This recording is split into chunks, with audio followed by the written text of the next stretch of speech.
Ajo që nuk pritej. Shtëpia e Big Brotherit ka një rregull të pashkruar, asgjë nuk mbyllet kurrë përfundimisht. Çdo debat, çdo fjalë e lënë për gjysmë, çdo shikim i shmangur, të gjitha kthehen një ditë, si dallg që godasin sërish bregun. Mes Klodit dhe Elionës kishte mbetur pikërisht një dallg e tillë. Ata kishin kaluar javë të tëra larg njëri tjetrit, pas atij sherri të madh kur fjalët I kishin plagosur më shumë se sa donin ta pranonin. Të dy krenar, të dy të lënduar, të dy duke u shtirur sikur nuk u interesonte. Por interesimi nuk vdes kaq lehtë. Heshtja që fliste. Ditët e fundit diçka kishte ndryshuar. Ata nisën të uleshin sërish pranë natyrës, të shkëmbenin fjalë të shkurtra, fillimisht formale, pastaj më të buta. Një mëngjes, Klodi I la Elionës filxhanin e kafes gati. Se dia si e do, I tha. E bëra mesatare. Ajo buzëqeshi lehtë. E di që e pi pa sheqer. Ishte hera e parë pas shumë kohësh që qeshëm pa ironi. Banorët e tjerë e vunë re. Mira I përshpëriti Suanitës. Këta po afrohen prapë. Do ndodh diçka. Kujtimet e përbashkëta.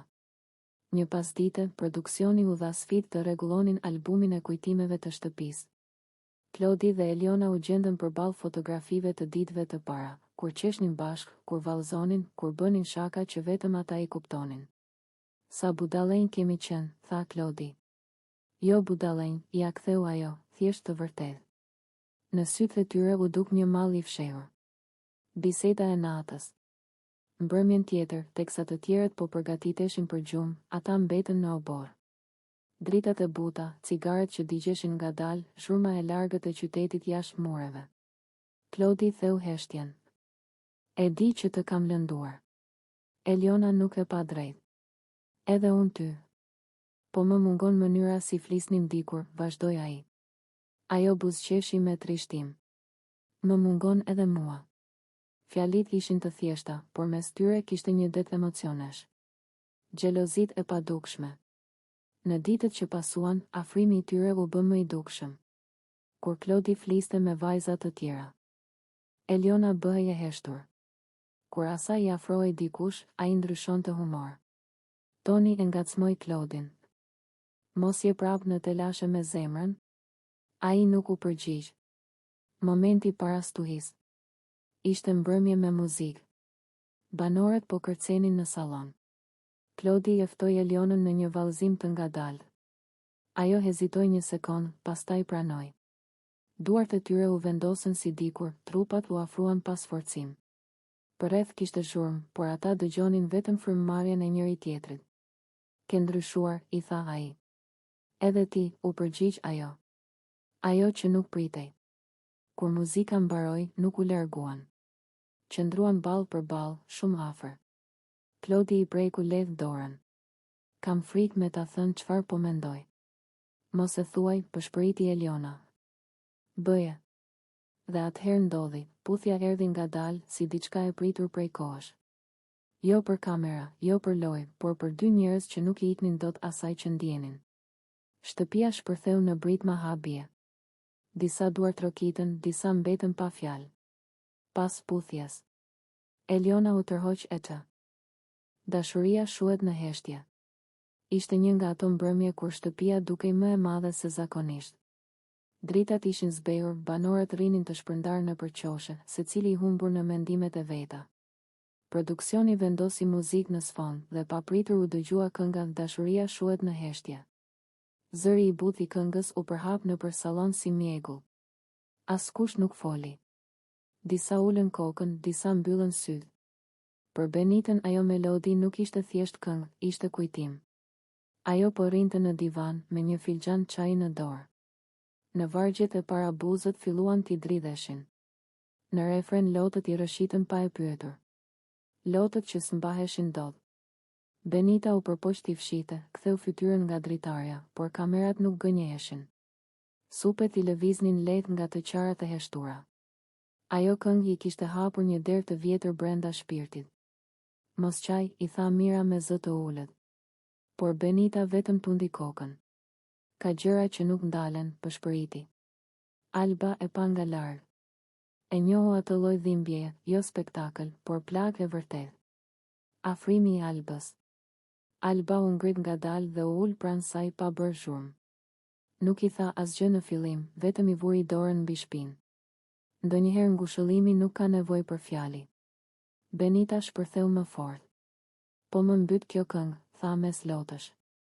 Më kujton gjithçka që kam humbur. Alba e përqafoi.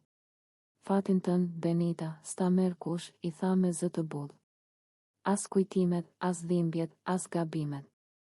Janë të tuat dhe prej tyre do bëhesh më e fortë. Ato fjalë u ngulitën si dritë në mes të errësirës. Kujtimet e Benitës. Ajo filloi të flasë, sikur kënga t'ia kishte zgjidhur gjuhën. Unë kam dashur dikë që s'diti me më dash mbrapsht, tregoi. Gjithmonë kam menduar se dashuria duhet të bërtas. Por më e keqja është kur shuhet pa zë si kjo këngë. Alba e dëgjonte pa e ndërprerë. Edhe unë e kam mësuar vonë, i tha. Që disa njerëz ikin jo se s'na duan, por se nuk din të qëndrojnë. Shtëpia hesht. Banorët e tjerë i shikonin në qetësi. Për herë të pa.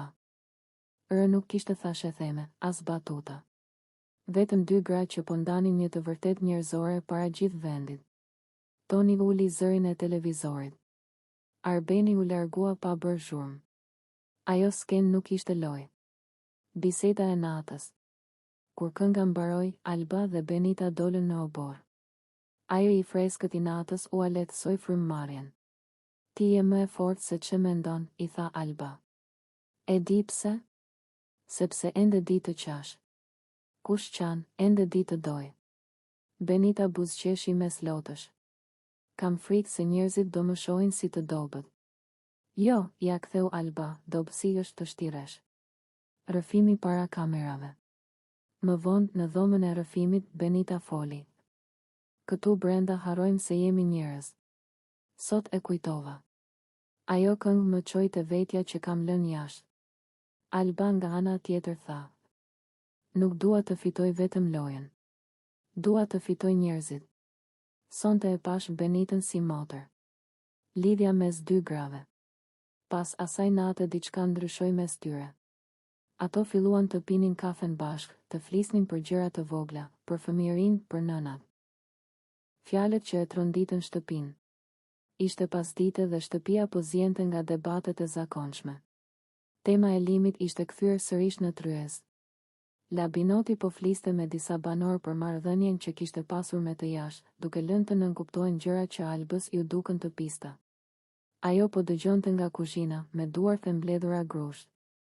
Labinoti tha me ironi. Unë e njoh limit më mirë se disa këtu brenda. Aty Alba nuk duroi më. U afrua drejt tij me hapa të prerë. Ti, Labinot, duhet me i la dhëmbët para se me fol për limit, tha me zë që jehoj në sallon. Mos e përmend emrin e tij me atë gojë. Shpërthimi. Të gjithë ngrinë. Labinoti qeshi me nënqeshje. Po çu bëre ti avokate e tij? Alba i u kthye ashpër. Ti je pervers. Po hedh kunja sikur ke pas diçka me të. Unë e di shumë mirë, kam pas shoqëri, vetëm shoqëri me limin. Ti nuk ke pas asgjë. Mira u ngrit nga divani. Alba qetësohu pak. Por ajo ishte futur në stuj. Mos luaj me moralin tim dhe me emrin e tij, vazhdoi. Po shpif për me u duk interesant para kamerave. Reagimi i Labinotit. Labinoti u skuq. Mos më ofendo mua. Unë s'jam pervers, por realist. Realist je kur flet të vërtetën, jo kur hedh helm, ja ktheu Alba. Ti po tenton me na përli të dyve. Banorët filluan të ndaheshin në dy kampe. Disa i jepnin të drejt Albës, të tjerë mendonin se po e tepronte. Arbeni ndërhyri. Mos e ktheni në luftë personale. Kufiri që u prek. Alba u afrua edhe më pranë Labinotit. Ta dëm për herë të fundit, për limit flet me respekt. Për mua po ashtu. Për ndryshe ke punë me mua çdo ditë këtu brenda. Zëri i Begjuti i ndërhyri menjëherë. Banor, kujdes gjuhën dhe distancën. Ofendimet personale nuk lejohen. Shtëpia u mbush me tension si para stuhis.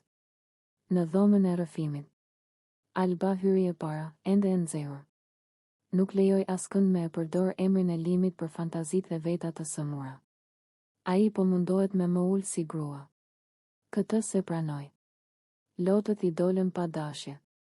Unë e kam dashur atë njeri në mënyrë intime të pastër. S'ka të drejt askush me e ndodh. Versioni i labinotit. Edhe ai u thirr. Ndoshta Alba e mori personale, tha. Por unë s'kam shpif. Ajo po më sulmon për me mbrojt një imazh. Produksioni i kujtoi se insinuatat pa fakte janë shkelje e etikës. Debati i madh në sallon. Mbrëmjen e po asaj dite u përballën sërish. Alba, ti luan me reputacionin e njerëzve. Labinoti, ti luan me viktimizim. Alba, unë mbroj të vërtetën. Labinoti, jo, ti mbron frikën tënde. Duartrokitje nervoze, britma, ndërhyrje. Shtëpia dukej si gjyq publik. Pasojat. Kjo përplasje e madhe ndryshoi ekuilibrat. Alba fitoi mbështetje nga shumë banor për guximin, por edhe kritika për ashpërsinë e gjuhës. Labinoti mbeti nën lugë për insinuatat e tij. Në obor, më vonë, Alba i tha mirës. Ndoshta e teprova me fjalë, por nuk pendohem për mesazhin. Mësimi i hidhur. Shtëpia e kuptoi se emrat e njerëzve nuk janë tokë për t'u gjuajtur. Një fjali mund të prish gjithçka që është ndërtu. Moment dobësie. Megjithatë, kishte net kur ajo shembej. Shkonte në tualet, fshite mikrofonin me dorë dhe qante pa zë. Limi, nuk po mundem, pëshpëriste. Jam lodhur duke qenë gladiatore. Por pastaj i kujtoi fjalia e tij. Unë të njoh mirë ty dhe forcën tënde. Dhe ngrihej prapë. Përballja me tundimin për t'u larguar. Produksioni e thirri sërish në dhomën e rrëfimit. Apo mendon ende të dalësh? Ajo heshti gjallë. Po. Çdo ditë. Por po mësoj se ikja është zgjidhja më e lehtë. Ai më kërkoi të luftoj. Dhe unë dua të jem gruaja që ai beson se jam. Letra imagjinare për Limin. Ajo shkroi në bllokun e saj. Nëse nuk fitoj këtë lojë, dua të fitoj veten. Nëse bie, dua të bie me fytyrë nga e vërteta. Ti më dhe forcë kur unë s'kisha asgjë. Faleminderit që më sheh edhe kur unë nuk e shoh veten. Shpërthimi final. Në javët e fundit loja u ashpërsua. Aleancat ran, maskat u çan. Alba u bë pasqyrë e gabimeve të tjerëve, pikërisht siç i kishte thënë Limi. Vëru në dukje gabimet, i kumbonte në kohë. Ajo e bëri, jo me urrejtje, por me qartësi. Publiku filloi ta quante zëri i shtëpisë. Dita e madhe. Në finale, kur emri i saj u përmend mes më të votuarve, Alba nuk mendoi për çmimin. Mendoi për rrugën deri aty. Për netët pa gjumë. Për lotët e fshehur. Për mesazhin e Limit. Kur u hap dera dhe ajo doli jashtë, turma bërtiti. Por sytë e saj kërkuan vetëm një njeri. Limi ishte aty. Ai e përqafoi fort dhe i pëshpëriti. E bëre kilometrin e fundit. Alba qau, por këtë herë nga lehtësimi. Pas kamerave. Më vonë, larg zhurmës, ajo i tha. Desha të dorëzohesha për ty. Unë s'të desha jashtë, ju përgjigj ai. Të desha të vërtetë. Ajo e kuptoi se dashuria nuk është të ikësh nga betejë, por të kesh ku të kthehesh pas saj. Fjala e Albës për veten. Sot, kur e pyesin për Big Brotherin, ajo thot. Nuk më ndryshoi loja. Më zhveshi. Dhe poshtë frikës gjeta një grua që di të qëndroj në këmbë. Mesazhi i Limit mbeti si betim mes tyre dëshmi. Se ndonjëherë mjafton një njeri që të kujtoj kush je. Dhe Alba eci përtej kamerave, jo si fituese e një spektakli, por si fituese e vetes. Biseda mes tyre. Pas dite, ajo e mori mënjan në obor. Claude, më fal. Nuk po më del prej mendjes. Ai qeshi lehtë, ende pak i zbeth. Mos u çmen. Aksident ishte. Po më duk sikur po vdisje para meje, tha ajo me sy të lagur. Klodi e pa gjallë. Në këtë shtëpi ne i bëjmë dramat më të mëdha se jeta. Jashtë kjo do ishte veç një histori për me qesh. Por Eliona nuk qeshte dot. Net pa gjumë. Ajo filloi të kishte frikë të flinte afër dikujt. Shtrihej në cep të krevatit, e ngrirë si statuj. Çdo lëvizje e trupit i dukej rrezik. Në dhomën e rrëfimit pranoi. Më ka kapur një ankth i çuditshëm. Po mendoj vetëm momentin kur smerte frym. S'dua me u bë arsye e dhimbjes së askujt. Produksioni e qetësoi, por mendja nuk bindet lehtë. Klodi flet hapur. Edhe Klodi vendosi të flas para kamerave. Nuk dua që Eliona të ndihet fajtore. Këto janë gjëra që ndodhin. Më shumë më friksoi ideja sa e brisht është fryma e njeriut. Fjalët e tij e zbutën atmosferën. Publiku jashtë filloi ta shite ngjarjen me më shumë njerëzi se sa sensacion. Misia pas frikës. Çuditërisht, aksidenti i afroi. Ata filluan të flisnin më shumë, të pinin kafe bashkë në mëngjes, të bënin shaka për gjurin vrasës, siç e quante lëndrimi. Por poshtë humorit rrinte një e vërtet, brenda asaj shtëpie, edhe gjërat më të vogla marrin për masa gjigante. Reflektimi i Elionës. Një mbrëmje ajo shkroi në ditarin e saj imagjinar. Mendova se këtu do luftoja me të tjerët, por po luftoj me veten. Një lëvizje në gjumë më tregoi sa lehtë mund të lëndojmë pa dashur. Ndoshta kjo lojë nuk është për të fituar, por për të mësuar sa njerëz jemi. Spektakli i së premtes.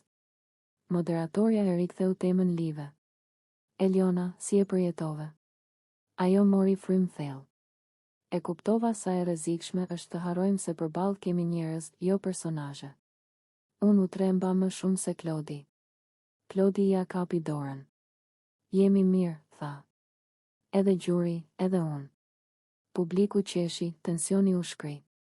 Ora 2, por ndryshe. Javë më. Vonë, ora sërish shënoi 2 të natës. Të tre ishim prapë në të njëjtën dhomë.